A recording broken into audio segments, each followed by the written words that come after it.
દુખી થઈને. આ શું ખોટું? તમે શું ભગવાન આલ્યું? કશું જ નહીં આલ્યું. પણ ભગવાન કશું માગતા, ભગવાન ખાલી શું માગે છે કે ભક્તોનો ભાવ ને પ્રેમ. બસ ખાલી માને. જેમ સંતાન એના માતા પિતાને પ્રેમ કરતી હોય તો એના માતા પિતા કેટલા ખુશ થાય.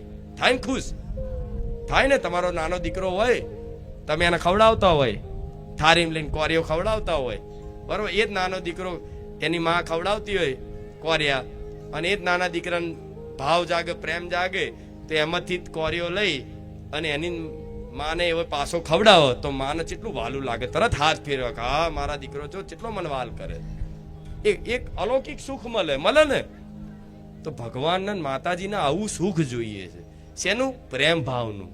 તો તમે એમની જ આલેલી વસ્તુ એમને પ્રેમ ભાવથી અર્પણ કરો ને કે માં લો, હે રામ આ લો, સ્વીકારજો.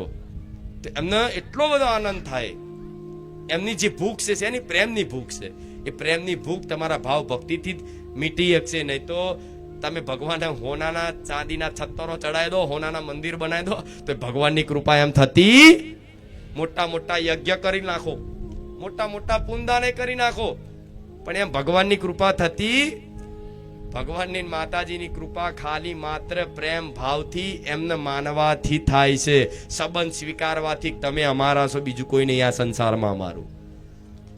આ યાત્રાળુઓ જેમ બસમાં એક ભેગા થાય, ચોક જવાનું હોય યાત્રા, બરોબર? યાત્રા જયેલા છો ને બધાય? હા. તો બસમાં બધા યાત્રાળુ 4 ધામ જવાનું હોય કે ગમે તે યાત્રા કરવા જવાનું, તો આજુબાજુ સોસાયટીના ફરિયાના બધા ભેગા થઈ અને એક બસમાં યાત્રા કરવા જાય. અને યાત્રા કરતા કરતા તો એવી રીતે જતા હોય જાણે પોતાના જ હગા ભાઈબંધ હોય. મતલબ એવા પ્રેમ ભાવથી પોતાના પરિવાર વાળા હોય એવા જ તે માથું